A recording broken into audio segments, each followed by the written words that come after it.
नमस्कार, आप देख रहे हैं DRS24 और मैं हूं आपके साथ श्वेता। तो चलिए रुक करते हैं आज की प्रमुख और बड़ी। आवास विकास परिषद प्रबंधक आगरा में भ्रष्टाचार के विरुद्ध में शिवसेना ने दिया धरना। जनपद आगरा से इस वक्त की सबसे बड़ी खबर। शिवसेना शिंदे एनडीए गठबंधन के प्रदेश उपाध्यक्ष दीपक सक्सेना के नेतृत्व में हुआ धरना गरीब एवं असहाय विधवा महिला के आवास विकास परिषद कार्यालय के संपत्ति अनुभाग कर रहे टालमटोल। विगत 2 वर्षों से विधवा महिला नामांतरण के लिए काट रही चक्कर। पीड़ित महिला ने प्रदेश उपाध्यक्ष दीपक सक्सेना को लिखित में पत्र देकर मांगी थी मदद। पीड़िता ने बताया कि सुविधा शुल्क के नाम पर रुपए मांगे गए हैं। सुविधा शुल्क न देने के कारण अभी तक वैध कागजात होने के बावजूद नहीं हुआ नामांतरण।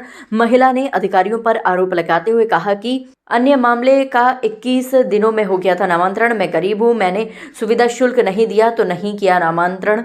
पीड़िता कार्य दिवस होने के बावजूद कोई सक्षम अधिकारी नहीं मिला। दीपक सक्सेना डिप्टी कमिश्नर आवास विकास परिषद आगरा अमित गुप्ता से फोन पर हुई वार्ता। दीपक सक्सेना डिप्टी कमिश्नर ने आश्वासन दिया है कि जल्द समस्या का होगा निस्तारण। दीपक सक्सेना सुविधा शुल्क मांगने वाले कर्मचारियों के खिलाफ होगी कानूनी कार्रवाई। दीपक सक्सेना प्रदेश के अंदर कहीं भी कोई भ्रष्टाचार ना हो उसके लिए जीरो टॉलरेंस पावर का इस्तेमाल करें। उसके बावजूद हमारी पार्टी की छवि कुछ बाबू और कुछ अधिकारी वर्ग जो यहाँ पर आवास विकास प्राधिकरण के यहाँ पर कार्यरत हैं और ऐसे विभिन्न विभागों में कार्यरत हैं जो एक छुपे रास्ते से लोगों को पैसा वसूल कर रहे हैं अवैध रूप से, जिनको पढ़ाई का ज्ञान नहीं है, जो लोग अनपढ़ हैं या जिनको जानकारी नहीं है नियम कानून की, उनको गलत नियम बता के उनसे अवैध वसूली करते हैं। अब इस समय जिस तरह से प्रदेश सरकार कार्य कर रही है, पूरे भारत में परचम लहरा रहा है भारतीय जनता पार्टी का, इस तरह के अधिकारियों की जितनी भी गलतियां हैं हम लोग बर्दाश्त नहीं करेंगे, क्योंकि हमारी पार्टी की छवि खराब होती है। और लिखित में माननीय प्रदेश के मुखिया को हम लोग यह शिकायत भी करने जा रहे हैं, जिससे इस तरह के अधिकारी जो यहाँ भ्रष्ट अधिकारी बाबू घुसे हुए हैं आवास विकास में, कोई भी मकान बनता है ये लोग नियमों की ताक रख के वहाँ पहुँच जाते हैं, वहाँ पे अवैध वसूली करते हैं, लोगों से ब्लैकमेल करते हैं उन्हें। पड़ोस के मकान में कोई कार्य हो रहा है वो अवैध है, पड़ोस का बना हुआ रहे वो भी बिना नक्शे के या उसमें नक्शे प्रारूप से नहीं बना तो भी वहाँ पहुँच जाते हैं अवैध वसूली करने। कोई महिला केस की शादी कोई परिवार दिख गया, बुजुर्ग दिख गया, उन्हें नियम गलत बता के वसूली करते हैं। तो हम लोग शिवसेना और पूरा भारतीय जनता पार्टी की टीम पूरी एक इसका विरोध प्रदर्शन करती है। मैं डॉक्टर राहुल राज, प्रत्याशी विधान परिषद स्नातक, मेरे समाज की महिला का दुख है, इसको मैं यहाँ पर इनके संग खड़ा हूँ और किसी भी हद तक हम लोग जाने को तैयार है। ठीक। हाँ भैया, क्या समस्या आज?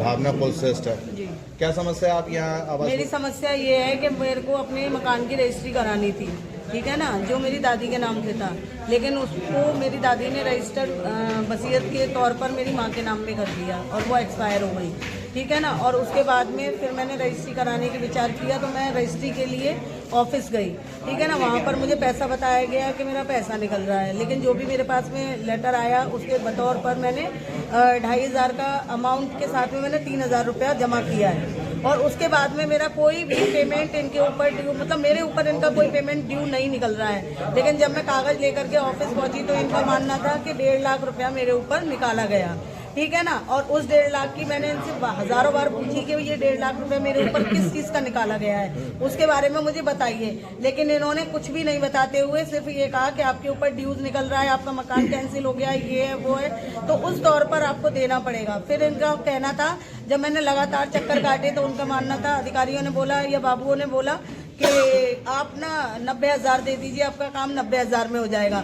जबकि मेरे घर में कोई कमाने वाला नहीं है, मेरे घर की आर्थिक स्थिति भी कोई ऐसी अच्छी नहीं है। बाबू का क्या नाम है? ठीक है ना, उस समय मेरे को इतना पता नहीं है, क्योंकि अधिकारी तो यहाँ वही होते रहते हैं, ट्रांसफर हो गया कि ये हो गया, ठीक है ना। तो उस समय को देखते हुए फिर भी मैंने लगातार चक्कर काटे। मैंने कहा मेरे पास में इतना पैसा नहीं है, आप मेरी रजिस्ट्री का अमाउंट बताइए कि कितने में होगी, उतना पैसा मैं शायद कहीं से ले लगा के और अपना काम करवाऊं। लेकिन इनका मानना यही था कि आप कागज जमा कर दीजिए, कागज भी जमा कर दीजिए, और कागज जमा करने के बाद में भी वो 1.5 लाख रुपए मतलब लगातार मांगते रहे, ठीक है ना। फिर मेरी मुलाकात, जब मेरी कोई भी मतलब समस्या का समाधान नहीं हुआ तो मैंने भैया से मुलाकात की, जो कि जिनका नाम दीपक सक्सेना है, वो हमारे समाज के ही हैं। तो मैंने उनको हेल्प के बतौर पर बताया कि मेरी ये परेशानी है, तो उन्होंने मेरी समस्या को देखते हुए मेरा सहयोग किया और उन्होंने जांच पड़ताल करवाई और उसमें निकाला गया कि मेरी तरफ मतलब आवास विकास का कोई भी पैसा नहीं निकल रहा है, ठीक है ना। और उसके बाद में कागजात जमा कराए, ये लगभग 2024 का है। आज 2 साल से लगातार हम लोग परेशान हैं। पोजीशन किसका है उस मकान पर,